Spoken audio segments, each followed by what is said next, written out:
Bonjour à tous, bienvenue dans cette masterclass de l'Institut Politicae qui va tâcher de vous alerter sur les 10 plus grosses erreurs, ou en tout cas les erreurs les plus communes qui peuvent amener votre candidature à souffrir d'un certain nombre de fragilités. Donc on va ensemble lister ces erreurs, ce qui sera aussi l'occasion de faire un point sur un certain nombre de notions, que ce soit des notions de droit, mais aussi des notions de technique électorale, et plus largement de technique de campagne et d'organisation de campagne électorale. Alors le premier sujet, le premier point sur lequel on souhaite avec l'équipe de Politicae vous alerter, c'est un article du Code électoral, c'est en l'occurrence un article qui est bien connu par l'ensemble des candidats, il s'agit de l'article R39 du Code électoral. Alors derrière cet acronyme qui est un peu abscon, se cache un certain nombre de dispositions réglementaires du Code électoral qui encadrent notamment la propagande utilisée pendant une campagne municipale, mais aussi une campagne législative, sénatoriale ou autre. Donc elle se trouve dans la partie réglementaire du Code électoral. Le Code électoral contient des dispositions qui s'appliquent à toutes les élections en France. La partie réglementaire donne des dispositions pratiques de l'application de ces dispositions. En fait, il s'agit de plusieurs articles. En l'occurrence, le plus connu est effectivement l'article R39, mais on part de l'article R27 à l'article R39. Le R signifie, lui, règlement.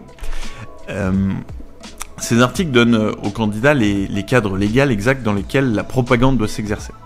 Donc, l'article R39 en lui-même est souvent nommé car il détaille les conditions à remplir pour bénéficier de la prise en charge et du remboursement par l'État des éléments de propagande. Alors, on entend par éléments de propagande, au sens du Code électoral, les affiches officielles, celles qui sont collées sur les panneaux officiels devant la mairie, devant les bureaux de vote, les bulletins de vote, les circulaires, qu'on appelle dans le langage courant souvent les professions de foi. Et donc que ce soit les bulletins de vote ou les circulaires, elles sont envoyées dans un certain... Alors ça dépend de la taille des communes, mais en règle générale, elles sont envoyées directement à la charge de la préfecture à l'ensemble des électeurs la semaine précédant le vote par voie postale. Et puis les bulletins, eux, sont transmis directement aux communes. Voilà. Si vous ne respectez pas ces articles, qui sont assez précis, qui déterminent le grammage du papier à utiliser, les dimensions, il y a un certain nombre d'interdits, je pense notamment à l'usage des symboles nationaux, du tricolore, du bleu, blanc, rouge, alors avec quelques autorisations de dérogation, notamment pour les partis politiques, vous risquez l'invalidation tout simplement. Donc l'ensemble de ces articles sont à analyser, à lire attentivement, parce que dans le cadre où un certain nombre d'irrespects de ces articles, que ce soit dans le visuel des affiches ou des négligences dans les délais de livraison aux préfectures par exemple, bien tout ça peut conduire à la fois l'invalidation de votre candidature possiblement, l'invalidation des comptes de campagne pour les communes de plus de 9000 habitants et conduire à l'absence de remboursement. Et on est sur des volumes financiers qui sont en règle générale assez importants puisque la propagande coûte assez cher. Le point suivant d'alerte et le risque que courent tous les candidats à l'élection municipale, c'est évidemment le manque d'anticipation. Mars 2026, ça peut vous sembler extrêmement loin, mais en réalité, c'est déjà demain. Si le scrutin est au mois de mars, les éléments essentiels de votre candidature se préparent bien en amont, ils se préparent dès aujourd'hui. À l'heure où on tourne cette vidéo, on est en août 2024.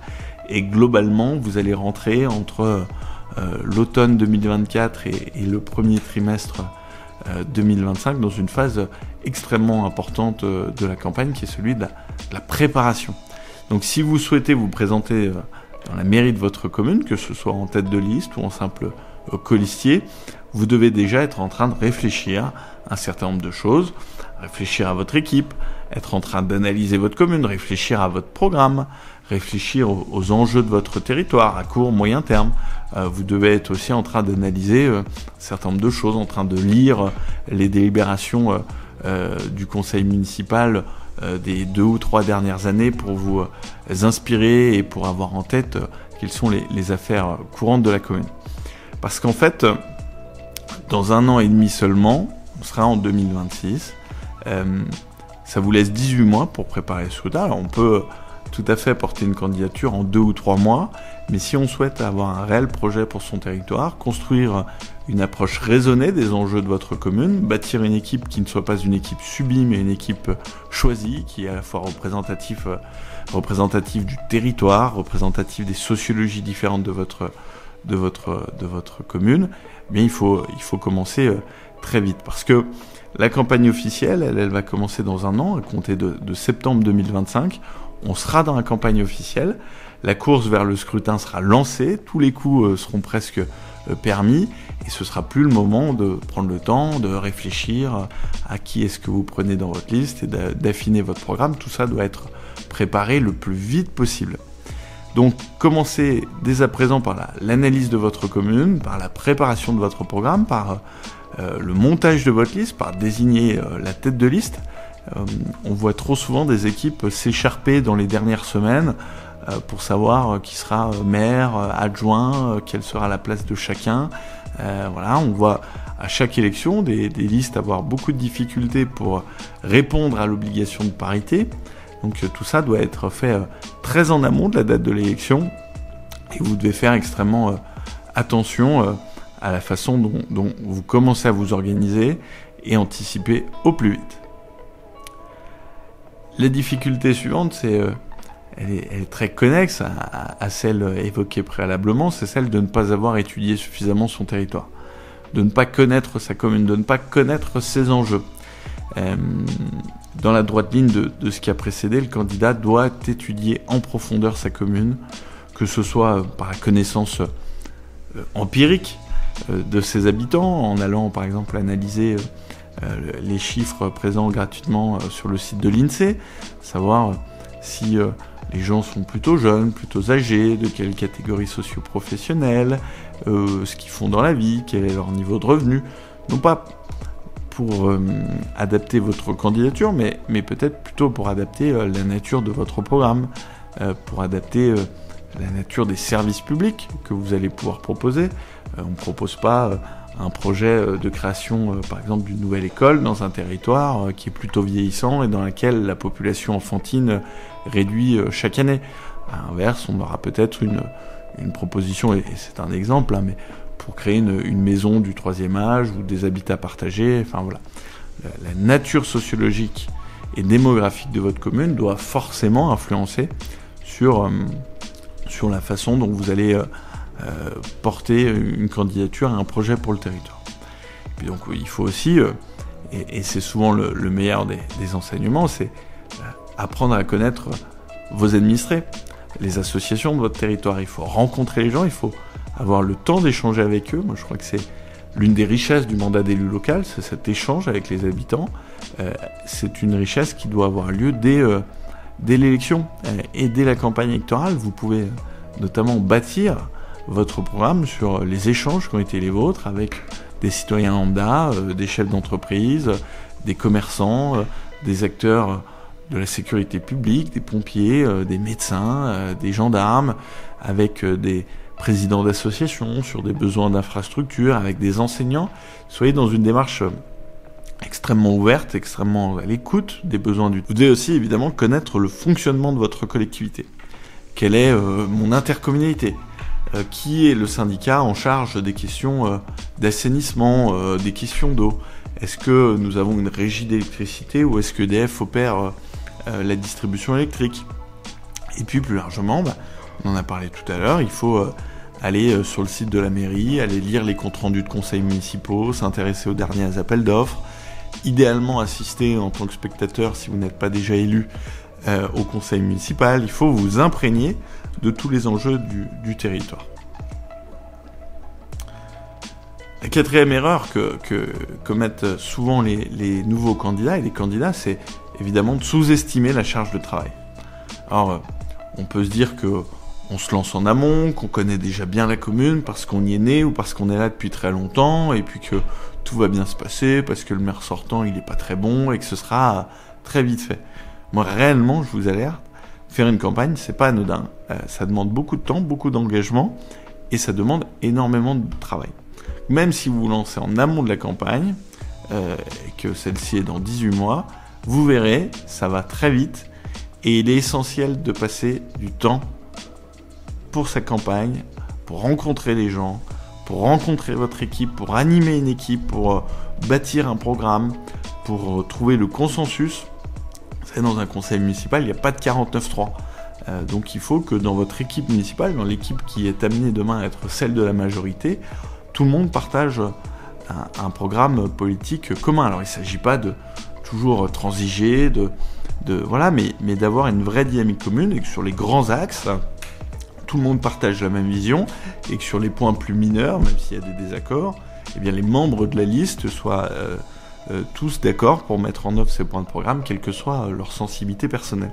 Alors il en va de la garantie du bon déroulement du mandat, mais aussi de votre faculté d'être dès aujourd'hui un leader et un manager. Quand on est maire, on manage une équipe municipale, mais on manage aussi une équipe d'élus, et ça prend du temps et ça commence dès à présent.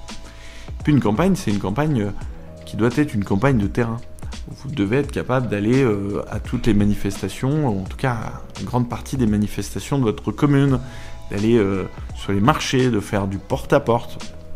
Et donc tout ça, ça prend du temps. Et si en plus vous partez un peu en retard et qu'en même temps que ce porte-à-porte, que cette démarche électoraliste, vous êtes en train de constituer votre équipe, de constituer votre programme, de regarder ce que la mairie a fait l'année dernière sur tel ou tel sujet, vous allez être très vite submergé par le travail. Donc il faut l'anticiper. Donc il faut anticiper ce travail au mieux. Et puis il faut surtout pas le sous-estimer. C'est un vrai travail que de porter une candidature. C'est quelque chose qui vous prendra plusieurs heures par semaine jusqu'au jour du scrutin. Donc ne sous-estimez pas cela. Soyez aussi certain d'avoir la capacité de répondre à cette charge de travail pour pas vous essouffler. Parce que la campagne va durer 18 mois, 12 mois, 6 mois, 3 mois pour ceux qui partent le plus tard. Mais ensuite, le mandat, lui, va durer 6 ans. Donc il faut être capable de faire face. N'oubliez pas aussi d'anticiper les démarches administratives. Ça peut sembler anecdotique, il y a quelques CERFA à remplir, voilà. Mais l'air de rien, ça prend du temps. Il faut tout relire, tout vérifier, il faut demander des attestations. C'est quelque chose qui alors, non seulement il convient de ne pas les oublier, mais qui est en plus assez lourd pour le responsable administratif de l'équipe. Ça demande du travail, de la classification, de l'anticipation, donc faites très attention à cela. On parlait des attestations, il va vous falloir obtenir une attestation d'inscription sur la liste électorale. C'est l'exemple parfait parce que c'est une procédure qui est très rapide et qui est indispensable à la candidature. Et donc c'est très facile à faire 15 jours avant le dépôt de la liste.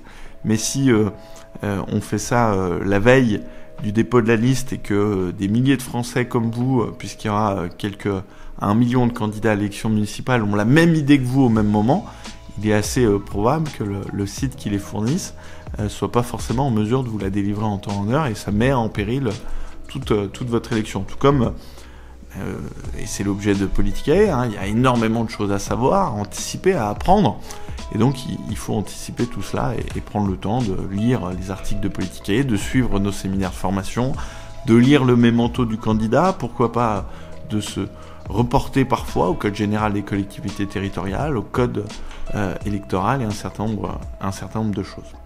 Le 5e point d'alerte, c'est la question du manque de moyens. On a parlé du manque de temps, mais il ne faut pas négliger le manque de moyens financiers. Une campagne peut coûter cher. Alors, même parfois très cher dans certaines communes. Alors évidemment, si vous êtes dans un village de 500 habitants, il s'agit d'une poignée d'euros. Si vous être candidat dans une commune de 80, 100, 150 000 habitants, on parle de plusieurs dizaines de milliers d'euros, avec des besoins qui peuvent être plutôt extrêmement importants. Donc les coûts doivent être anticipés, y compris d'ailleurs dans une petite commune. Vous savez que dans les communes de moins de 9000 habitants, hors la propagande électorale, rien ne vous sera remboursé. Donc vous allez candidater en fonds propres, en fonds perdus. C'est-à-dire que si demain vous faites une réunion publique, vous allez payer de votre poche éventuellement la location de la salle si la commune ne vous l'offre pas, mais les boissons, vous allez, si vous éditez régulièrement des tracts, vous allez devoir les payer de votre poche. Donc ça peut coûter cher. En général, on dit que dans un territoire de taille intermédiaire, Une campagne électorale coûte environ 1 euro par habitant, avec une fourchette basse si vous faites le tout au moins cher à 60-70 centimes par habitant, et vous pouvez monter à 1 euro, 1,20 euro par habitant. Parce que tout va très vite, notamment une des sources de vos dépenses.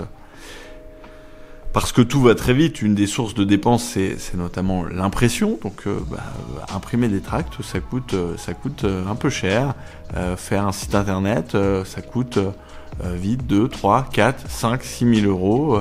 Pour les grandes communes, vous allez devoir commander des sondages. Et là, on parle de plusieurs dizaines de milliers d'euros. Vous allez acheter des bases de données. Vous allez mettre en œuvre un certain nombre d'outils numériques. Donc, tout ça coûte cher. Et puis, dans les grosses campagnes électorales, on a même des salariés, des gens qui sont employés pour faire la campagne, que ce soit le directeur de campagne, le responsable de la communication, notamment de la communication numérique, et tout ça coûte très cher. Nous, à Saint-Joire, une campagne électorale, ça coûte, on a 3600 habitants, ça coûte entre 2000 et 4000 euros en fonction du nombre de tracts qui seront édités. Donc soyez vigilants à cela. Dans le cadre d'une grosse campagne, on a souvent tendance à faire une levée de dons, à demander à des donateurs de vous soutenir financièrement. Alors il y a des limites de maximum, il y a des plafonds maximum de dons. Si vous avez besoin demain de 30 ou 40 000 euros, vous ne pouvez pas trouver quelqu'un qui vous donne 30 ou 40 000 euros. C'est plusieurs fois 5 600 euros éventuellement. Vous pouvez aussi contracter un prêt auprès d'une banque, auprès d'un particulier. Vous ne pouvez pas le faire auprès d'une entreprise. Vous pouvez aussi demander au colistier. C'est ce qui se fait notamment dans les petites communes comme la mienne. L'usage est souvent de dire, écoutez, le maire, les adjoints au maire, ou en tout cas ceux qui sont amenés à l'être au prochain mandat, ils auront une petite indemnité tous les mois. Donc il est d'usage que ce soit eux qui financent les dépenses de campagne. Si demain il y a 6 adjoints au maire et un maire qui toucheront une indemnité, on a tendance à diviser la note en 7 et chacun met 200 ou 300 euros pour payer la campagne électorale. Vous pouvez aussi avoir un colistier qui est plus fortuné que d'autres et qui souhaite porter les finances, mais en tout cas, quoi qu'il arrive, c'est important de prévoir cela, de prévoir la clé de répartition, d'être très clair avec celles et ceux qui devront éventuellement mettre un peu d'argent de leurs proches. Si le colistier a les fonds, si un colistier a les fonds, écoutez, ça facilite les choses, mais il faut bien anticiper. Et qui plus est dans les communes de plus de 9000 habitants, où tout se complexifie, puisque vous allez devoir avoir un mandataire financier, vous allez devoir avoir un compte en banque, et vous allez être soumis à des règles bien plus strictes que dans les communes de moins de 9000 habitants. Donc on a fait une première masterclass avec un mandataire financier, et puis on a une série de formations sur le rôle du mandataire financier, sur la façon dont on tient les comptes, sur la façon dont on gère les finances dans une campagne dans laquelle intervient un mandataire financier, donc dans les communes de plus de 9000 habitants. C'est très particulier, ça concerne assez peu de communes, mais donc on vous fournira un module dédié, voire des modules dédiés, mais soyez très vigilants à ça. Tâchez là aussi de lever les fonds au plus vite. C'est pas quand on est dans la dernière ligne droite de la campagne qu'il faut commencer à se rendre compte qu'il va nous manquer quelques milliers d'euros pour arriver au terme de sa candidature. Donc tout ça doit être envisagé en amont, budgétisé. Vous devez évidemment peser le risque pour le candidat. Il y a un danger réel si vous ne faites pas le score escompté et si vous n'atteignez pas les plafonds et les paliers de remboursement, vous n'êtes pas remboursé. Si vos comptes de campagne dans une commune de plus de 9000 habitants sont invalidés par la Commission nationale des comptes de campagne et du financement politique, il n'y aura pas de remboursement, et vous risquerez d'ailleurs même à ce moment-là une peine d'inéligibilité. Donc vous mettez de l'argent en jeu avec tous les risques que cela comporte et tous les enjeux que cela comporte d'avoir les moyens nécessaires pour faire campagne. Dans les communes soumises au financement de la vie politique, c'est-à-dire aux communes de plus de 9000 habitants, vous aurez même des plafonds de dépenses à respecter avec un montant par habitant qui pourra vous être donné par la préfecture de votre département et puis qui est calculable dans le mémento du candidat, qui est un des documents de référence de la campagne électorale. Mais soyez très vigilants et anticipez bien ce sujet en amont. Le point d'alarme suivant, c'est celui des moyens de personnes morales. Alors, qu'est-ce qu'une personne morale? C'est évidemment l'inverse d'une personne physique. Ça peut être, par exemple, une entreprise, une association, une collectivité. L'un des corollaires du point précédent, c'est que il peut arriver au cours de la campagne électorale que certains établissements souhaitent apporter leur soutien à un candidat de leur choix. Et ça, c'est une pratique rigoureusement interdite. Alors un soutien, ça va être, par exemple, le restaurateur de votre commune qui vous prête gratuitement une salle, qui vous offre un buffet. Ça peut être un imprimeur qui vous fait une importante remise. Ça peut être un graphiste qui travaille gratuitement pour vous. Ça peut être une entreprise qui vous prête un véhicule. Ça peut être, et c'est beaucoup plus insidieux, un de vos colistiers qui est salarié d'une entreprise, qui a un véhicule de fonction et qui utilise ce véhicule de fonction pour faire campagne. Donc il y a une vraie interdiction à utiliser les moyens d'une personne morale. Je pense aussi pour celles et ceux qui, comme moi, sont élus. Des élus ont été attrapés en utilisant le personnel de la mairie pour faire campagne, en distribuant des tracts, en rédigeant des documents de campagne. Tout cela est rigoureusement interdit depuis 1995. Les personnes morales, donc les entreprises, les associations et les collectivités, à l'exception des partis politiques, ne peuvent pas participer au financement de la vie politique française de façon directe, en vous donnant de l'argent, ou de façon indirecte, en vous aidant en nature, en vous fournissant un véhicule, une prestation intellectuelle, morale, voire même en vous faisant une remise. Vous devez, dans vos comptes de campagne, indiquer les prix auxquels vous avez évidemment contractualisé des prestations ou des acquisitions, et celles-ci doivent être conformes au prix de marché. Il y a un réel risque pour le candidat, c'est le principe immuable, dont le non-respect peut entraîner, c'est-à-dire l'invalidation de l'élection assortie d'une peine d'inéligibilité, c'est-à-dire que vous ne pourrez pas pendant 1 an, 2 ans, 3 ans, 4 ans être candidat à une élection politique en France. C'est très lourd et en règle générale, quand ces comptes de campagne sont refusés parce qu'on a reçu un financement externe illégal et qu'on est condamné à une peine d'inéligibilité, je ne vous cache pas qu'il est très dur de revenir dans l'arène politique et qu'il en va généralement de la fin de votre carrière et de votre aventure politique. Donc soyez extrêmement vigilants sur ce point-ci. Point 7, ça va être un peu de la redite, mais vraiment on souhaite insister là-dessus. Dans les communes de plus de 9000 habitants, vous courez réellement un risque si vous n'anticipez pas le financement et la structuration financière de votre campagne. Ça fait écho aux 2 précédents points, mais vous allez devoir prendre un certain nombre de dispositions. La première est de nommer un mandataire financier qui sera le seul à pouvoir financer et à pouvoir payer des factures relatives à votre campagne. On est là face à un espèce de trésorier, mais un trésorier plus, puisqu'il est amené à être comptable d'un certain nombre de choses au sens du droit, évidemment. Vous allez devoir ouvrir un compte en banque pour cette campagne, et ouvrir un compte en banque de campagne, eh bien c'est pas toujours évident. Il y a pas mal de pièces justificatives à fournir. Les banques sont parfois un peu frileuses. Il y a des candidats qui sont obligés de faire appel au médiateur du crédit pour pouvoir ouvrir une banque, donc soyez très vigilants là-dessus.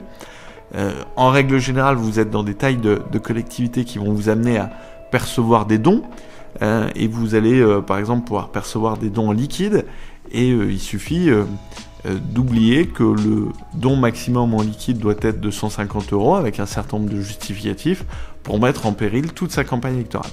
Donc il y a un guide qui est très épais, qui est le guide du CNCCFP, Commission nationale des comptes de campagne et du financement politique, qui est assez épais, qui fait 120 pages, qui est à destination du mandataire financier et du candidat, que vous allez devoir lire au plus vite. Vous allez évidemment devoir vous y plier à la règle, et surtout vous allez devoir mettre en place un certain nombre de dispositifs, que ce soit le compte de campagne, la comptabilité de campagne, le recours à un expert comptable. Et donc tout ça, il faut évidemment l'anticiper, s'y plier. Chaque année, il y a entre 5 et 7% des candidats éligibles au financement politique et aux règles du financement politique qui ne respectent pas ces règles et qui se voient condamnés à la fois à un refus de leur compte et donc à l'absence de remboursement, mais à une peine d'inéligibilité. Donc on insiste un peu sur ce point, mais vraiment, si votre commune fait plus de 9000 habitants, le volet financier est un des volets essentiels et il fait courir sur vous un risque réel d'invalidation de l'élection, de requalification de vos comptes de campagne si vous ne respectez pas les règles très particulières qui sont proposées. Donc soyez extrêmement vigilants sur ce point-là. Allez, 8e point, qui est un point qui défraye souvent l'actualité et qui est une erreur qui est souvent commise, c'est celle de ne pas vérifier le profil de ses candidats. Alors, ça concerne évidemment les scrutins de liste. Si vous vous présentez seul dans une commune de moins de 1000 habitants, vous êtes plutôt tranquille, mais en règle générale, on est quand même face à des équipes qui sont constituées. Et beaucoup de ces équipes ont une difficulté à compléter la liste. En effet, il arrive que ce soit difficile de trouver des candidats, de respecter parfaitement la parité pour avoir une liste au conseil municipal. Moi, par exemple, jusqu'à présent, on était 23 conseillers municipaux, on va passer à 27. Il faut pouvoir avoir un certain nombre de remplaçants, donc il faut monter une équipe de 30, 32, 33 personnes. Donc ça demande du travail, il faut arriver à trouver tout ce petit monde et des profils de qualité. Eh bien, souvent, un certain nombre de candidats d'équipes ont du mal à compléter la liste et prennent un peu le tout venant, monsieur et madame tout le monde, simplement pour boucher les trous et pouvoir amener à son terme une candidature. Et c'est là où il est possible que le candidat soit amené à être inscrit sur la liste sans qu'on le connaisse très bien. Alors la pratique, elle a rien d'extraordinaire, mais vous courez un risque. L'opposition, elle se privera pas de faire ressortir tout ce qui, dans le profil d'un de vos candidats que vous ne connaissez pas très bien, contiendrait des éléments problématiques. On le voit d'ailleurs à chaque élection. Là, un candidat pris en photo avec une casquette avec une croix gammée. Là, un candidat qui a 20 ans a défrayé la chronique judiciaire. Là, un candidat qui a déposé le bilan maintes et maintes fois et laissé des ardoises et des dettes à des créanciers présents sur la commune. Là, un candidat qui a inscrit des bêtises sur les réseaux sociaux, que ce soit des blagues sexistes, racistes, des blagues d'un mauvais goût sur l'équipe municipale en place, etc. etc. Quand on brigue un mandat électoral et un mandat électoral municipal, on tâche autant que faire se peut, et personne ne l'est jamais parfaitement, mais d'être irréprochable et d'être exemplaire dans son comportement. Donc il est nécessaire de bien se renseigner sur les gens avec qui on candidate. Alors c'est pas obligatoire, mais moi par exemple, je vais demander à ce que chacun sorte un extrait de casier judiciaire. Et nous avions tous mutuellement vérifié les profils Facebook, Twitter, Instagram et un peu de tous les réseaux de chacun des membres de notre liste. Et puis, comme on avait commencé très tôt, on avait eu l'occasion de se connaître, de se côtoyer et de bien cerner les gens à qui on se présente. Vous savez, il y a rien de pire que dans la dernière ligne droite de découvrir qu'un de ses colistiers a fait une grosse bêtise sur Facebook qui est insultante, qui est condamnable ou qui est tout simplement, par exemple, sexiste. C'est des petites choses, mais qui peuvent à la fois être montées en épingle par votre opposition, qui peuvent sincèrement toucher vos électeurs qui pourraient se sentir insultés, gênés, et puis plus largement, ça donne pas une très bonne image de votre équipe, ça donne pas une très bonne image de la personne qui possiblement a quelques casseroles, ça donne pas une bonne image de la tête de liste qui est pas capable de s'entourer de gens de qualité, et donc c'est quelque chose qui peut vraiment affaiblir votre candidature. Donc je vous invite à prendre les devants. Donc il convient réellement d'anticiper très en amont dans la constitution de sa liste la vérification des profils que l'on choisit et de nouer une relation de confiance qui doit forcément s'établir entre la tête de liste et celles et ceux qui l'accompagnent pendant cette campagne. L'ultime point, c'est de sous-estimer l'importance de la communication. Alors, moi je connais plein de candidats, que ce soit des maires sortants qui se sont dit « mais moi je suis un bon maire, les gens m'aiment bien, j'ai presque pas besoin de faire campagne », ou des gens estimaient que leur ville est bien trop petite pour faire une campagne politique, qu'il n'y a pas besoin de communiquer, que les réseaux sociaux c'est pour les grandes villes, que la présence en ligne ça sert à rien, que de faire du porte-à-porte c'est d'un autre temps. Là-dessus, moi je vous le redis, rien n'est jamais joué, rien n'est jamais facile. on peut être le meilleur des candidats, le plus populaire des habitants. Entre un très bon candidat et un candidat populaire et un candidat victorieux à l'élection municipale, il y a une campagne électorale qui sépare les deux. Et des gens très moyens, très impopulaires, avec des programmes très mal montés, arrivent à gagner des campagnes parce qu'ils font le boulot. Et on a souvent ce phénomène de chevalier blanc, j'ai le meilleur programme, j'ai la meilleure équipe, je suis l'enfant du village, je suis le plus légitime, évidemment tout le monde votera pour moi et on fait service minimum. Eh bien non, très sincèrement non, ça ne se passe pas comme ça, c'est bien plus dur.